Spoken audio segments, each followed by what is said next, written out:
Kondisi rumah korban caleg dan pacar ternyata ngontrak, meski pakai jam Rolex dan tas LV. Indriana Dewi Eka Saputri, 24, tinggal bersama kedua orang tuanya sebelum dibunuh sang kekasih di Bogor, Jawa Barat. Kehidupan Indriana dan orang tua ternyata biasa saja, meski dirinya memiliki sejumlah barang branded.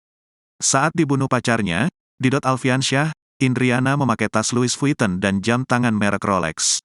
Kedua barang berharga itu kemudian dijual oleh Didot dan Devara Putri Prananda. Sementara itu, rupanya Indriana Dewi Eka Saputri tinggal di sebuah rumah kontrakan di Cipinang Besar Utara, Jatinegara, Jakarta Timur. Korban tinggal di kontrakan gang sempit yang hanya bisa dilalui sepeda motor saja. Surawan juga mengatakan, ketiga tersangka dikenakan pasal yang sama. Untuk perannya sama semua, jadi direncanakan oleh mereka bertiga.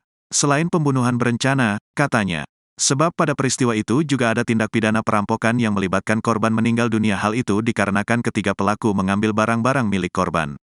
Karena ada barang-barang berharga korban yang sempat mereka ambil kemudian dijual, yaitu berupa tas LV dan jam tangan merek Rolex, ungkapnya.